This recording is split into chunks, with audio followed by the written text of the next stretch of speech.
믿는 무리가 한 마음과 한 뜻이 되어 모든 물건을 서로 통용하고 자기 재물을 조금이라도 자기 것이라 하는 이가 하나도 없더라.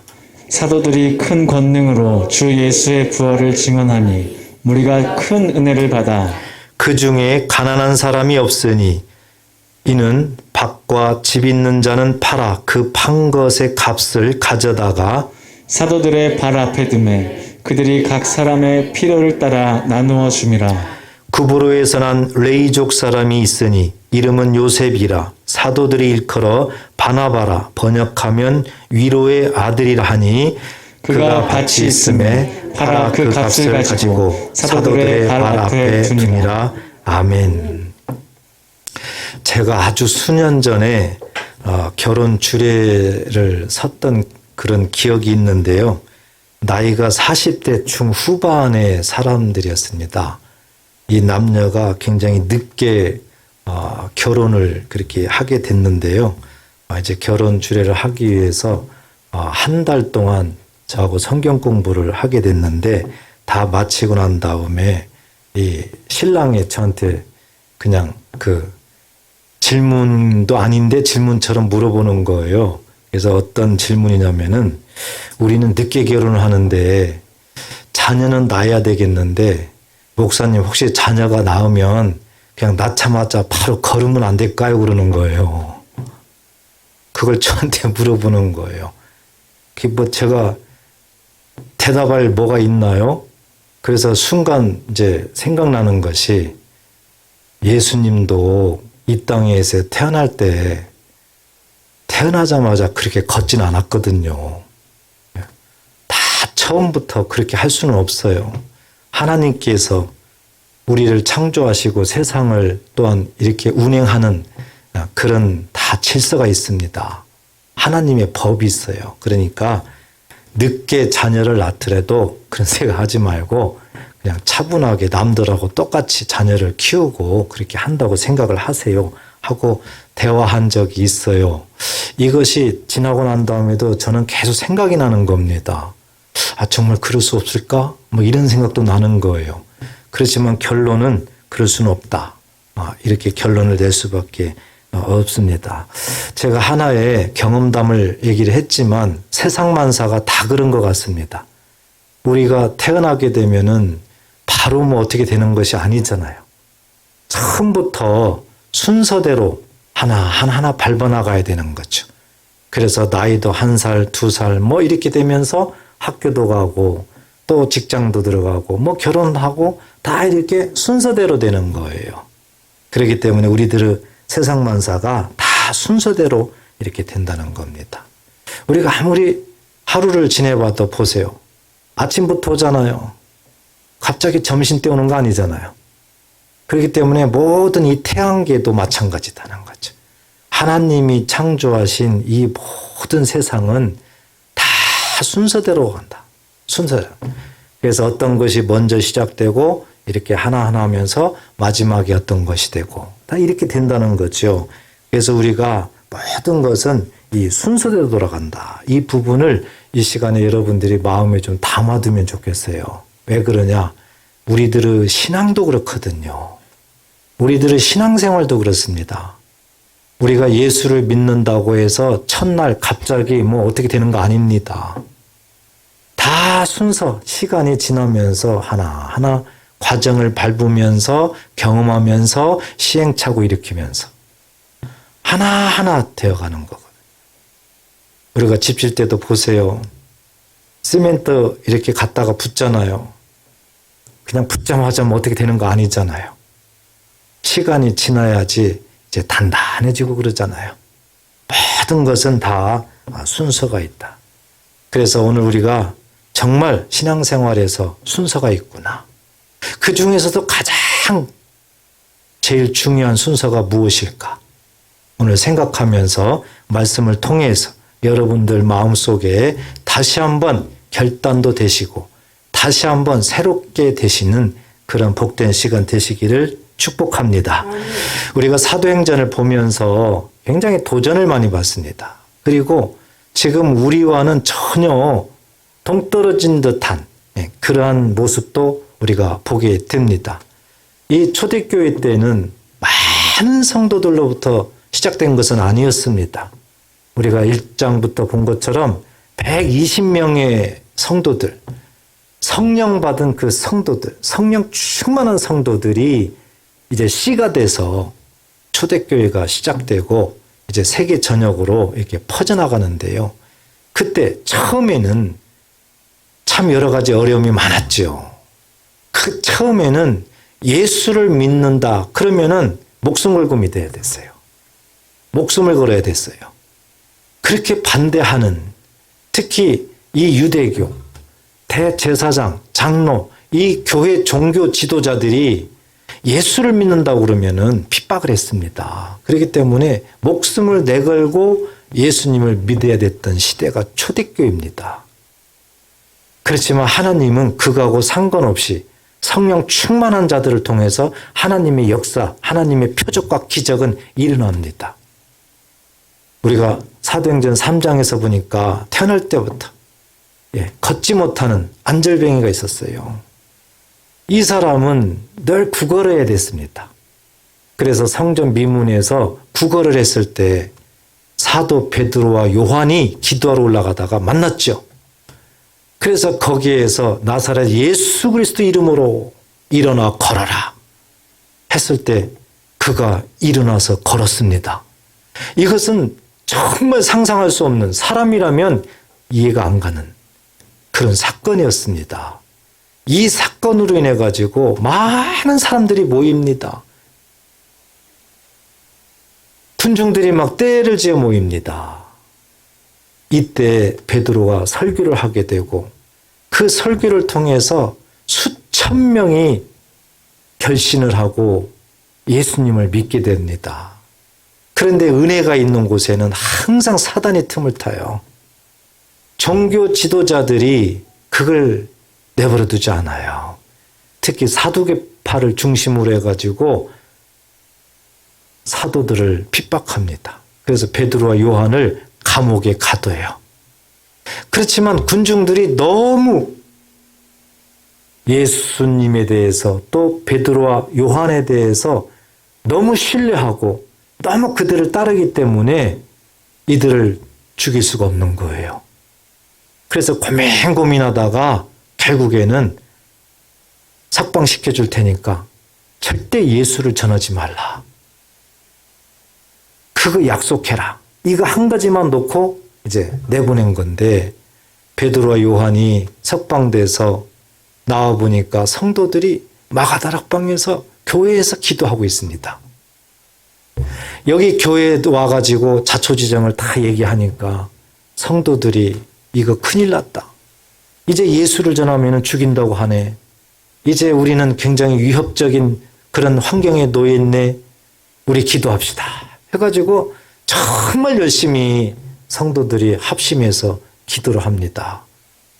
그때 성도들이 기도할 때 하나님께서 응답하세요. 땅이 진동합니다. 하나님의 살아계심을 막 보여주게 되는 거예요. 자, 이런 일들이 이제 일어났죠. 그러니까 요즘 우리와 비교하면 우리는 그런 일이 일어나나요? 일어나지 않죠. 어떤 분은 얘기합니다. 그것은 초대교회나 일어난 일이죠. 지금은 그런 일 안 일어납니다. 아닙니다. 하나님은 살아계십니다. 믿으십니까? 성령은 지금 역사하는 겁니다. 그렇기 때문에 그때나 지금이나 환경은 동일해요. 영적인 환경은. 그래서 우리가 이런 부분을 왜 그럴까? 왜 그럴까? 왜 지금은 이런 일이 안 일어날까? 이런 부분을 우리는 고민을 해야 됩니다. 초대교회 때는요, 이렇게 성령을 받고 성령 충만한 겁니다. 그랬더니 그 성도들의 그 모습, 성도들의 신앙생활의 모습이 또 우리하고는 너무 달라요. 똑같은 예수를 믿는데도요. 그때 성령이나 우리가 예수 믿고 받은 성령이나 동일합니다. 그런데 초대교회 성도들의 그 신앙생활의 모습과 오늘날 우리의 신앙생활 모습과는 너무 대조적인 거 있죠. 왜 그럴까요? 우리가 이것도 좀 깊이 생각을 해봐야 됩니다. 그 당시에 성도들의 신앙생활이 어땠을까? 오늘 본문이 그 말씀을 증거해주고 있어요. 우선 32절 보니까 그 당시에 성도들이 믿는 무리가 한 마음과 한 뜻이 되어 그랬습니다. 한 마음과 한 뜻이 됐다. 그때나 지금이나 사람은 똑같죠. 그러니까 뭐 그때라고 해가지고 사람들이 다 온순했겠어요? 그때라고 뭐 사람들이 다 그때 좋았겠어요? 아닙니다. 오늘날하고 똑같지요. 좋은 사람도 있고 성격이 아주 온순한 사람도 있고 아주 개박한 사람도 있고 아주 급한 사람도 있고 뭐 다혈질인 사람도 있고 다 있을 거 아닙니까? 오늘날이나 그때나 똑같아요. 그런데 한 마음과 한 뜻이 되었다는 겁니다. 어떻게 이런 일이 일어나요? 어떻게? 우리의 모습을 보면은 잘 이해가 안 가죠. 그리고 그 다음 보니까 모든 물건을 서로 통용하고 자기 재물을 조금이라도 자기 것이라 하는 이가 하나도 없더라 그랬습니다. 하나도 없다는 거예요. 한 명도 없다는 거예요. 그러니까 이건 내 거야, 이건 내 수요야, 이건 내 재산이야, 이런 사람이 하나도 없더라는 겁니다. 우리와 비교해 보세요. 도대체 납득이 안 가요.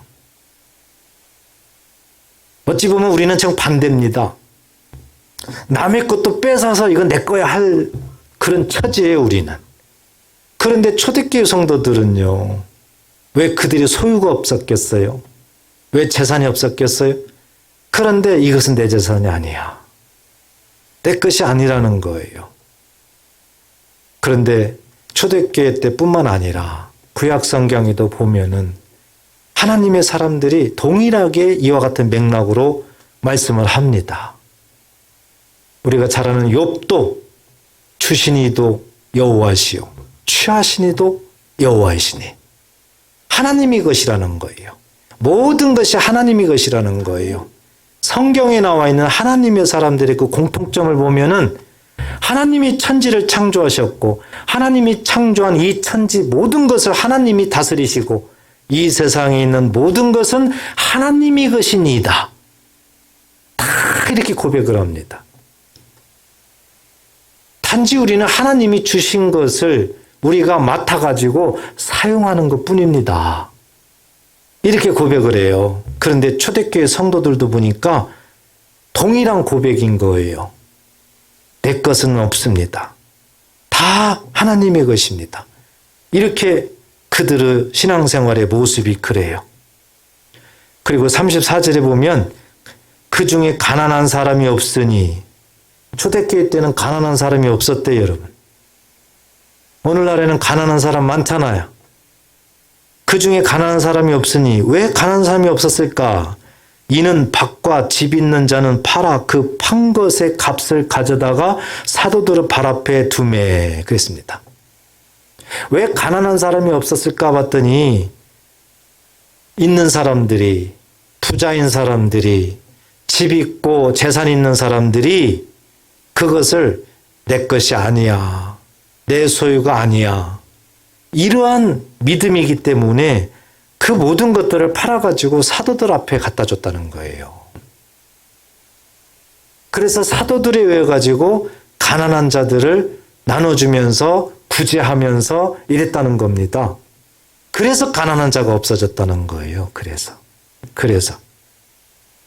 그 중에 대표적인 한 사람을 우리에게 소개를 하고 있는데 36절에 보면 그부로에서 난 레이족 사람이 있으니 그 이름은 요셉이라 사도들이 일컬어 바나바라. 그 중에 대표적으로 한 사람을 소개를 하고 있습니다. 본문에서. 그 사람 이름이 바나바라는 거예요. 바나바의 본명은 요셉입니다. 요셉. 이 뜻이 뭐예요? 위로의 아들이다. 그러니까 이 바나바는 굉장히 잘 살았던 사람이에요. 재산이 있었습니다. 그렇지만 이 사람은 모든 소유는 내 것이 아니다. 내 거라고 주장하지 않아요. 그래가지고 자기 소유를 다 팔아가지고 사도들 앞에다가 다 갖다 주는 거예요. 그리고 가난한 사람들을 도와주세요. 구제해 주세요. 하고 전적으로 앞장섰던 사람이 바나바입니다. 그래서 바나바를 소개를 하고 있는 거예요. 또 이 바나바라는 사람은 앞으로 어떻게 이 사도행전에서 이 바나바 역할이 무엇인지를 또 미리 암시하기 위해서 소개를 하고 있는 겁니다. 우리가 잘 아는 것처럼 이 바나바는 사도 바울이 사역을 할 수 있도록 아주 도왔던 사람입니다. 사도 바울이 어려울 때 정말 도왔고요. 사도 바울을 사역할 수 있도록 교회에 초청했던 사람도 바나바예요. 그러니까 앞으로 일어날 이 바나바에 대한 그런 모든 행적을 예고하고 있는 그런 의미에서 또 바나바가 이렇게 소개되고 있다. 오늘 본문에서. 그래서 오늘 본문을 보게 되면 초대교회 성도들의 그 신앙생활의 모습을 비춰지게 되는데 오늘날 저와 여러분들 한번 신앙생활을 한번 돌아보면 너무 차이가 난다. 너무 대조적이다. 과연 하나님은 초대교회 성도들하고 오늘날 성도들하고 만약에 이렇게 대조적이라면 어느 쪽에 손을 들어주실까? 어느 쪽의 모습을 기뻐하실까? 이것은 각자 생각에도 답이 나올 겁니다. 그렇기 때문에 우리가 그냥 이것을 말씀을 바라만 보고 있으면 안 되지요. 이 문제를 해결을 해야죠. 왜 이럴까? 우리는 왜 안 될까? 될 수 없을까? 불가능할까? 해결해야죠. 이 말씀은 그 당시에 성도들에게만 주시는 말씀이 아니라 오늘날 저와 여러분들에게 주시는 말씀이에요. 오늘날 나에게 주시는 말씀이에요. 그렇다면 내가 해결해야죠. 그래서 이 문제를 앞에 두고 우리가 문제를 좀 해결을 했으면 좋겠습니다. 여러분, 결론적으로 얘기해서요. 초대교회 성도들이 이렇게 했다면 우리도 할 수 있다는 겁니다. 하나님이 우리에게 하나님의 마음을 심어주는 겁니다. 초대교회 성도들이 이렇게 했다면 너희도 그렇게 할 수 있다. 그러면 어떻게 해야 그렇게 할 수 있을까요, 우리가? 오늘 말씀에서 우리들에게 가르쳐 줬어요. 33절 보세요. 33절. 사도들이 큰 권능으로 주 예수의 부활을 증언하니 무리가 큰 은혜를 받았다. 그랬습니다. 여기에 키가 있습니다. 여기에. 결론으로 다시 말씀드리면 은혜를 받아야 된다. 은혜를 먼저 받아야 되는 거예요. 은혜를. 초대교회 성도들은 은혜를 받았어요. 은혜라는 게 뭡니까? 그 앞에 나왔잖아요. 주 예수의 부활. 부활을 들었어요. 부활. 여러분, 부활은 다시 살아나는 거죠. 살아나는 거. 그런데 이 부활이 있으려면은 반드시 전제 조건이 뭐냐면 예수님의 죽음이에요. 예수님의 십자가 죽음이에요. 예수님의 십자가의 죽음이 있어야 부활이 있는 겁니다. 그렇기 때문에 부활을 증거했다는 얘기는 예수님의 그 십자가를 증거했고 그 이후에 부활을 증거했고 이렇게 되는 겁니다. 그래서 말은 부활로만 기록되어 있지만 이 부활의 속에는 십자가 죽음과 부활인 거예요. 보세요. 예수님께서 왜 죽으셨어요? 저와 여러분들을 살리기 위해서예요. 우리를 죄에서 우리를 해방시키기 위해서예요. 우리가 이 세상에서 언젠가는 죽지만 죽고 끝나면은 뭐 예수 믿을 것도 없어요. 세상 끝나고 그냥 이제 다 끝났으면은 예수 믿을 것도 없습니다. 그렇지만 하나님께서 우리에게 알려주시는 건 뭐예요? 이 세상은 잠시 잠깐이라는 거거든요. 그래서 누구든지 이 세상에서 떠나게 되면은 그 다음에는 이제 우리들의 영혼이 어디론가 간다는 겁니다. 그게 하나님 말씀이 천국이나 지옥이나 둘 중 한 군데 간다는 거거든요. 그러니까 육신으로 끝나는 것이 아니다. 육신으로 끝나는 것은 영원한 세계를 위한 새 출발이라는 거예요. 그래서 그 영원한 세계를 위해서 천국이나 지옥이나 가야 되기 때문에 하나님은 천국에 와야 된다. 천국에 오도록 하기 위해서 죄라는 것이 걸림돌인데 이 죄를 예수님께서 이 땅에 오셔서 우리 대신에 죄를 없애겠다는 겁니다. 그게 예수님의 십자가 죽음이에요. 예수님의 십자가 죽음으로 죄에 대한 대가를 죽음으로 치르시는 거예요. 저와 여러분 대신에. 그래서 우리가 예수를 믿게 되면은 죄 사함을 받는 겁니다. 그런데 이렇게 죽음만 있다면은 또 심각한 문제가 생겨요. 반드시 부활이 있어야 돼요. 살아나야 돼요. 예수님이. 살아나서 예수님이 우리들한테 너희도 부활한다는 것을 증명해 줘야 돼요. 그래서 우리 예수님이 부활의 첫 열매가 되는 겁니다. 열매가. 그래서 예수님이 죽으시고 부활하심으로 말미암아 우리가 확실하게 죄가 용서됐고 우리가 확실히 살아났구나. 우리가 확실히 천국에 가는구나. 증거가 되는 겁니다. 이렇게 예수님께서 십자가에 죽으시고 부활하셔서 우리를 확실하게 천국에 들어올 수 있도록 천국의 시민권을 부여하셨어요. 그리고 하나님의 자녀라고 딱 도장 찍어주셨어요. 예수 믿는 자들은 이렇게 된 겁니다. 그런데 생각해 보세요.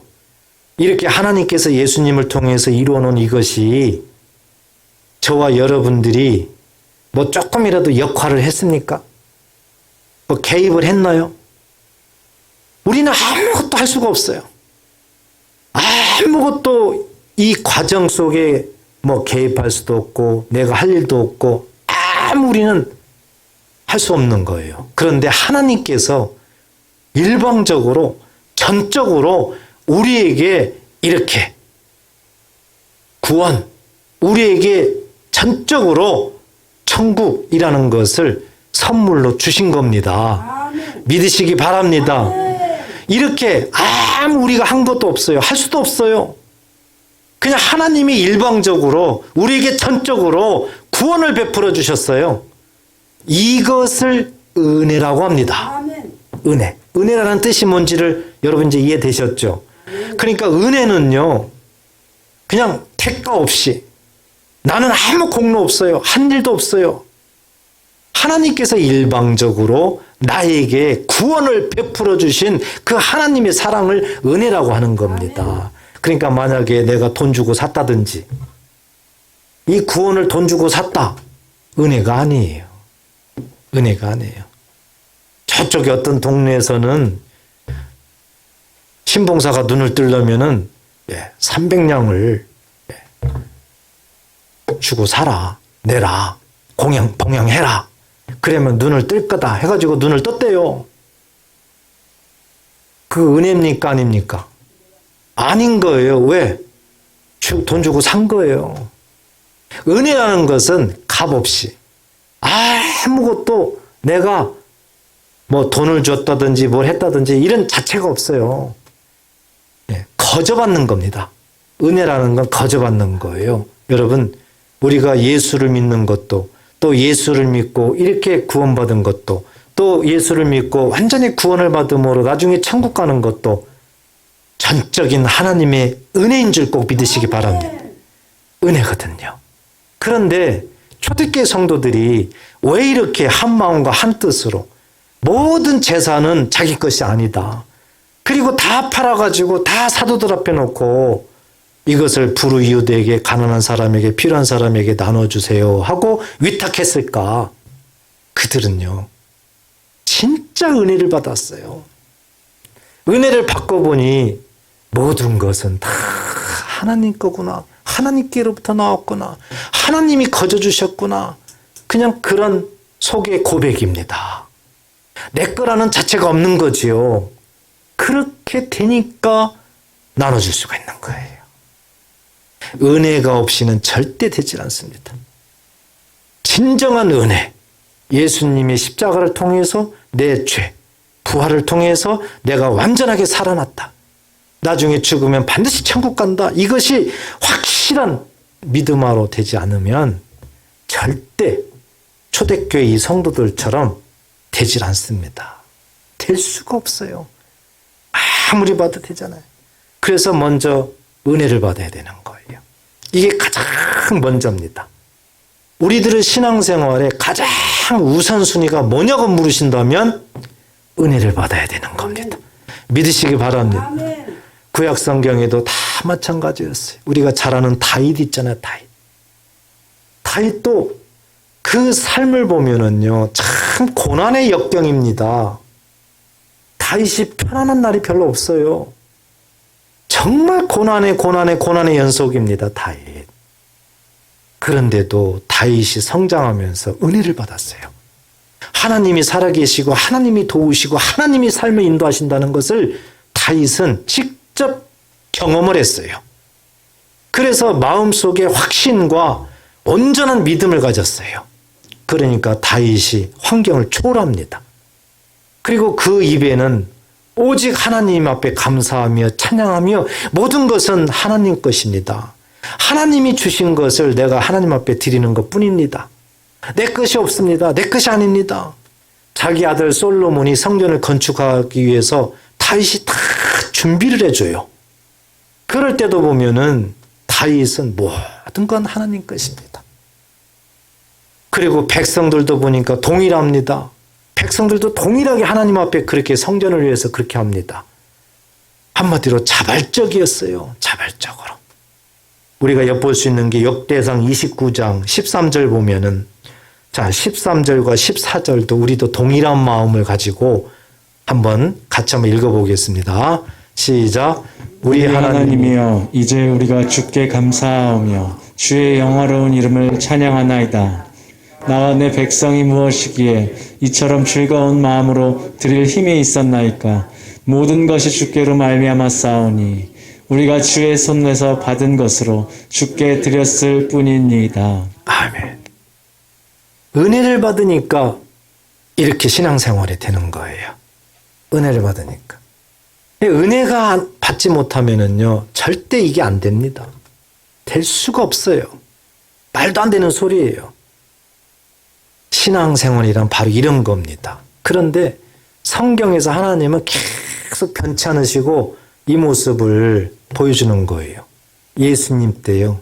예수님이 공생애 3년 동안 보면은 여기저기를 참 다니시잖아요. 다니면서 제자들을 데리고 다니면서 제자들에게 천국 복음을 가르쳐 주죠. 그리고 시간만 되면은 병자를 고치죠. 귀신을 쫓아내죠.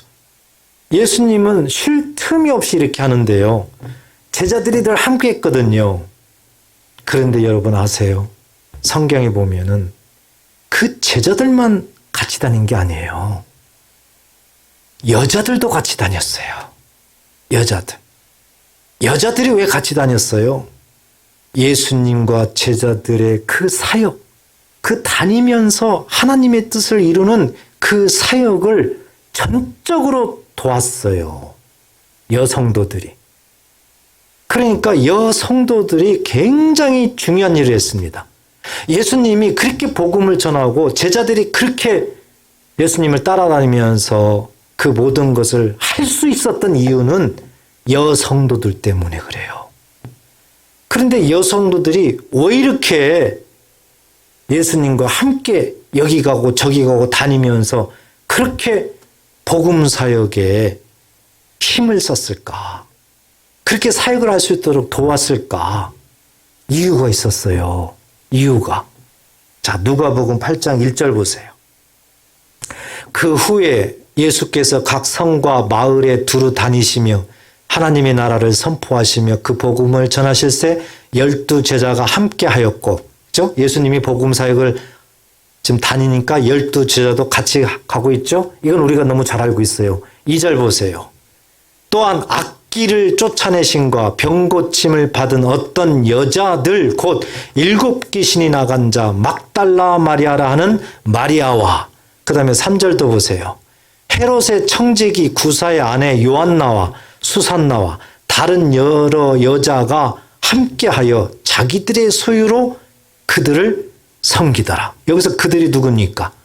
예수님과 12제자들이에요. 자, 바로 이 부분이거든요. 여자들이 이렇게 따라다녔는데요. 그리고 섬겼어요. 그 사역을 하도록. 왜 여자들이 이렇게 여성도들이 따라다니면서 이렇게 봤더니 은혜를 받은 겁니다. 은혜를요. 특히 막달라 마리아 7귀신 들렸어요. 그의 삶은 아주 피폐했습니다. 귀신 들린 삶이었어요. 얼마나 그 삶을 한번 우리가 생각해 보세요. 그런데 예수님을 만나가지고 예수님이 귀신을 쫓아내므로 말미암아 막달라 마리아는 다 제정신으로 돌아오고 모든 삶이 정상으로 돼버린 겁니다. 막달라 마리아는 이 사실을 경험을 한 겁니다. 그리고 예수님이 구원자이시다. 예수님이 하나님의 아들이시다. 절대적이었습니다. 그래서 세상에 그 어떤 것도 아무 필요가 없구나. 하나님께서 허락하셨고 하나님께서 주신 것이기 때문에 내가 이렇게 살고 있고 이렇게 사용하는 거구나. 그래서 그의 모든 삶은 오직 예수님을 위해서 살았던 겁니다. 그래서 이 막달라 마리아는요. 이 이후에도 보면은 한 번도 예수님을 떠나질 않아요. 예수님이 십자가 골고다 언덕을 올라갈 때도 뒤에서 따라가면서 울면서 너무 안타까운 마음, 너무 찢어지는 가슴, 막 그런 마음이었어요. 그리고 십자가상에 달렸을 때도 멀리서 그 모습을 바라보면서 떠나질 않았습니다. 예수님이 죽으시고 무덤에 장사됐잖아요. 그런데도 이 막달라 마리아는 이른 아침에 새벽에 그 무덤을 가보는 거예요. 12제자들도 아직 가보지도 않은 그 무덤 가장 먼저 막달라 마리아가 가보는 겁니다. 막달라 마리아의 모습이 왜 이럴까요? 정말 은혜를 받은 거거든요. 진정한 은혜.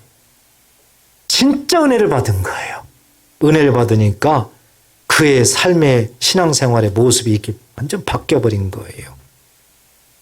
어떤 굳은 마음, 딱딱한 마음 이런 것들이 완전히 다 부드러워진 거예요. 흐물흐물해진 거예요.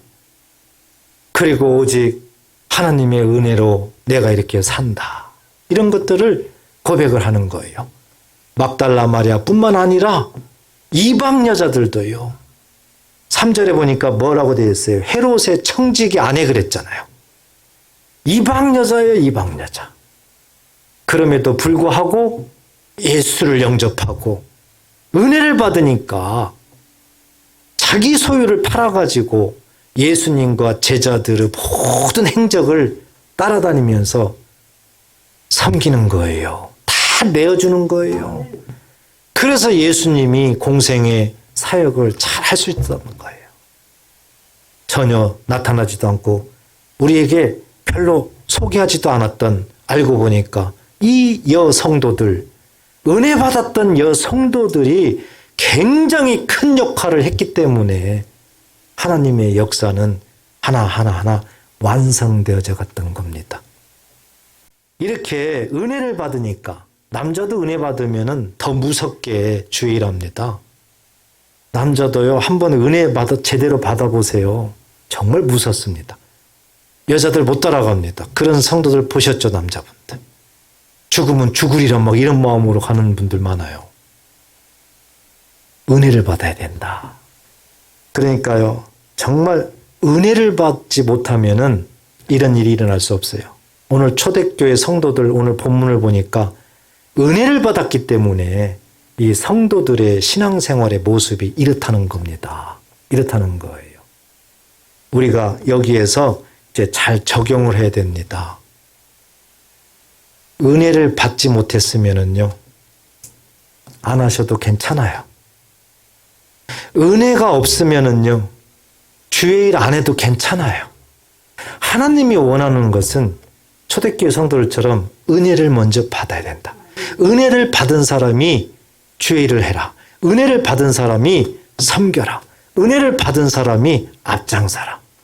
하나님께서 요구하는 거예요.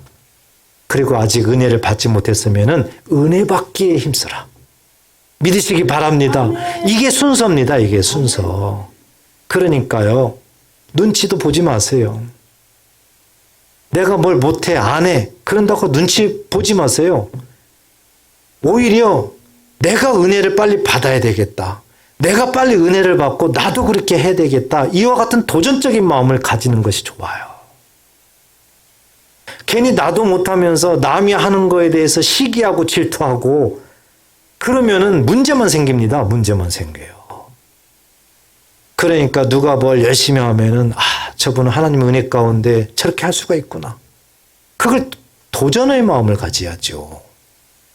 왜 시기하고 질투해요? 왜 미워해요? 자기도 못하면서 왜 그렇게 하는 사람들을 미워해요?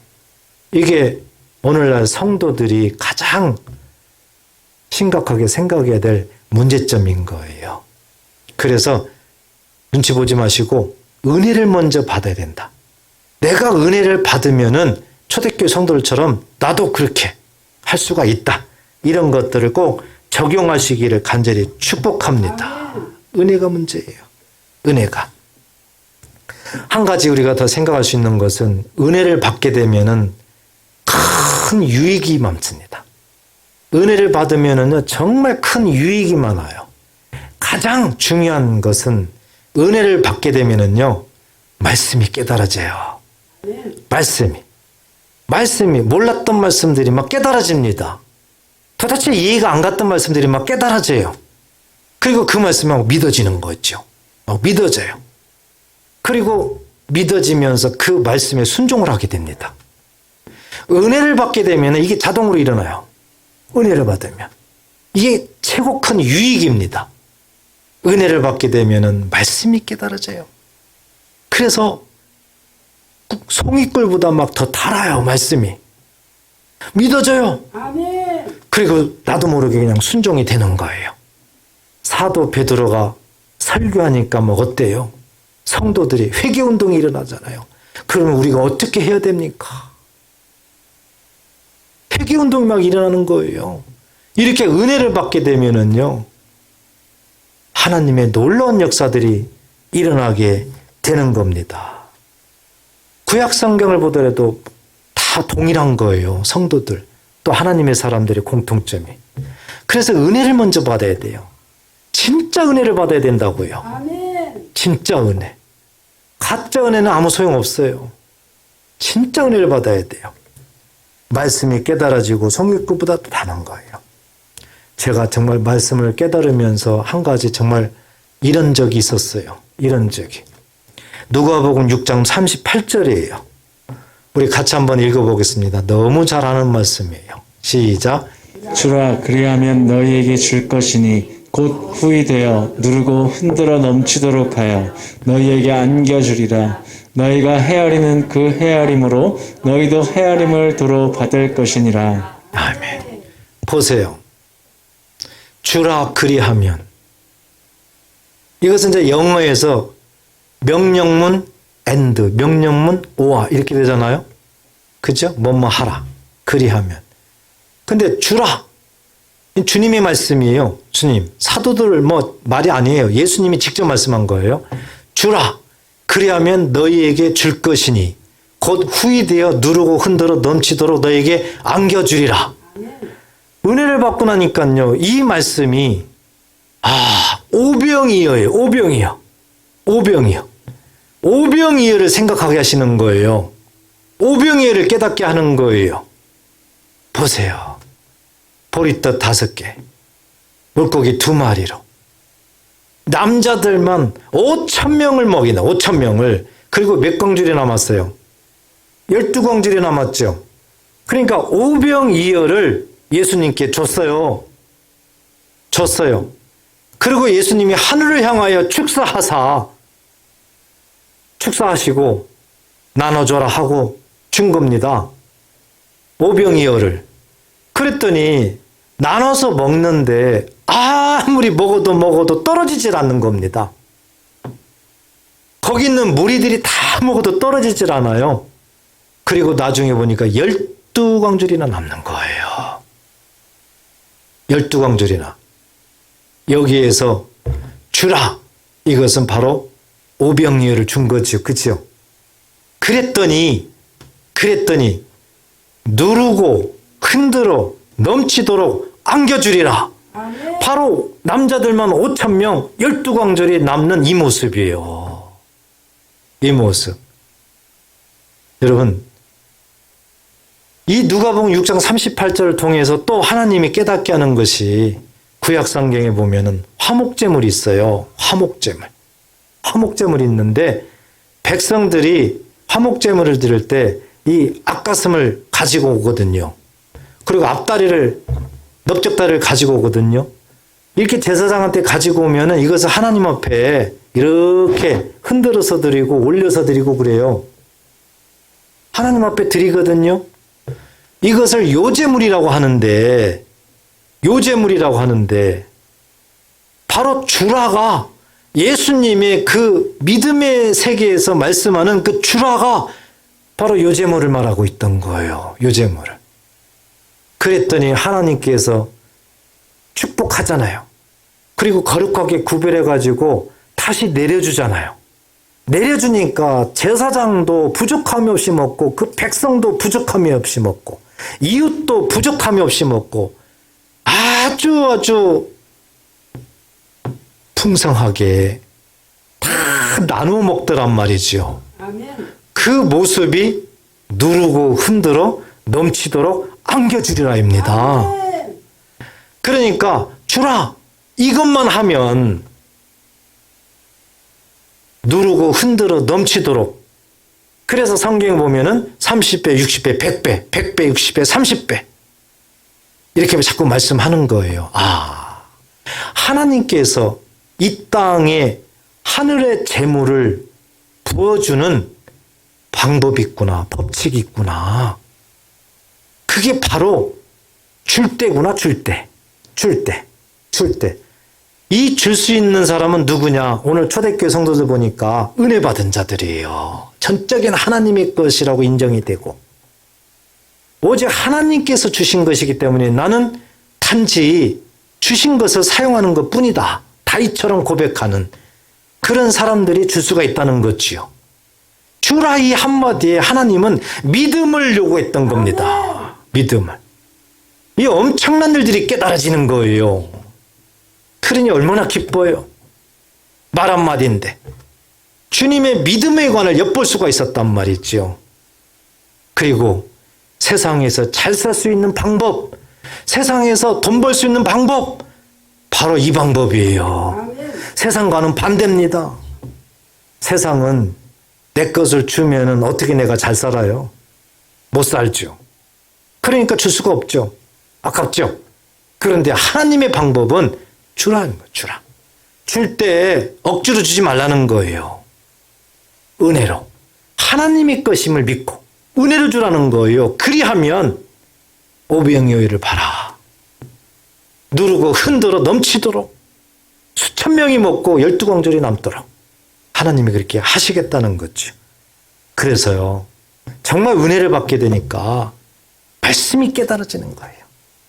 말씀이 꿀보다 더 달아요. 너무 기뻐요. 그리고 자꾸 믿어지는 거죠. 믿어지는 거예요.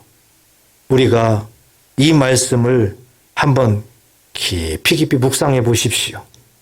믿음으로 묵상하세요. 믿음으로.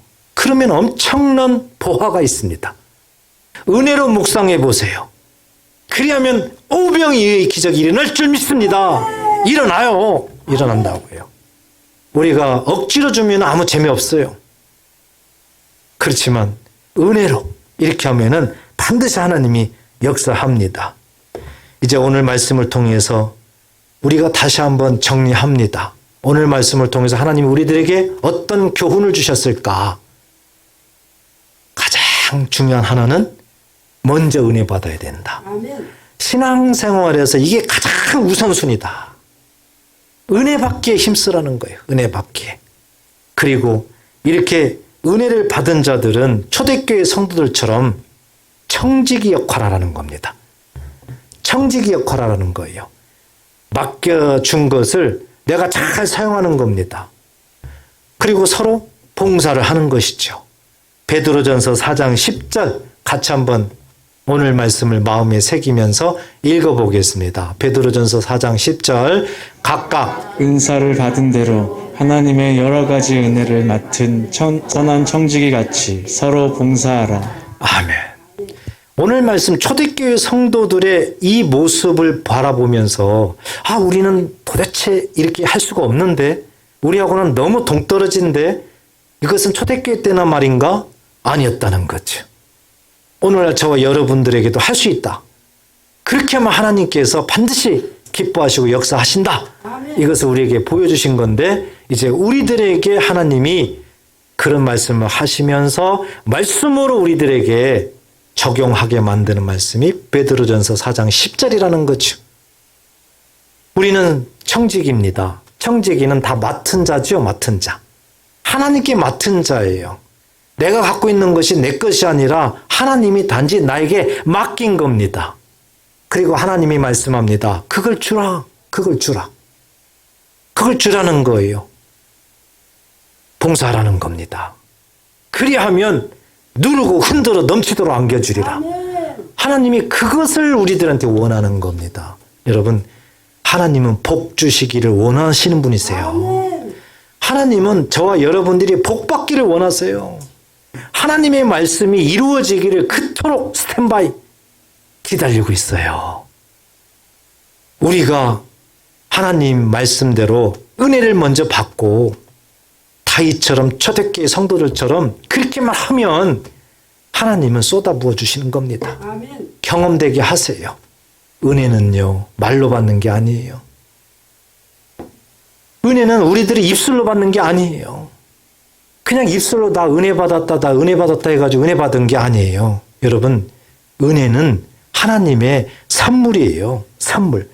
에베소서 2장 8절에 보면 너희는 그 은혜에 의하여 믿음으로 말미암아 구원을 받았으니. 아멘. 에베소서 2장 8절. 이것은 너희에게서 난 것이 아니요 하나님의 선물이라 그랬습니다. 선물이에요, 은혜는. 내가 은혜 받고 싶다 해서 은혜 받는 게 아니라니까요. 선물이에요. 그러면 우리가 선물을 언제 받아요? 믿음이 있을 때요. 믿음. 예수님의 십자가 죽음과 부활. 이 사실을 믿을 때에 하나님께서 우리에게 은혜, 이 선물을 주시는 거예요. 값없이 주는 거예요.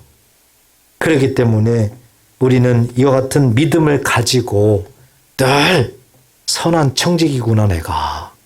잊지 마세요. 하나님 앞에 하나님 것을 내가 맡은 자입니다. 맡은 자예요. 나는 맡지 않았는데 아닙니다. 많이 맡겼어요 지금. 보이지 않는 것까지 우리는 생각을 해야 돼요. 그러니까 이것을 잘 사용해야 돼요. 내 것이 아니니까 자꾸 줘야 된다고요. 가둬놓지 마세요. 가둬놓으면 썩어요. 썩는다고요. 하나님의 법칙은 줄 때에 누르고 흔들어가 나타나는 겁니다. 믿으시기 바랍니다.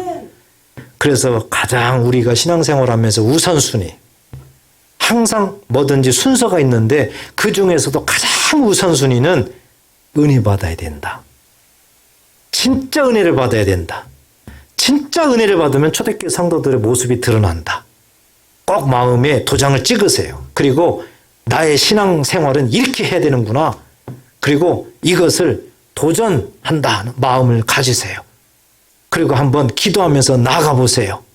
반드시 하나님께서 살아 계시기 때문에 역사하셔서 여러분들의 삶에 말씀이 깨달아지고 믿어지고 순종하게 해서 누르고 흔들어 넘치도록 안겨주는 그런 은혜가 분명히 여기 계신 분들에게 일어날 줄 믿습니다. 기도하겠습니다. 하나님 아버지, 오직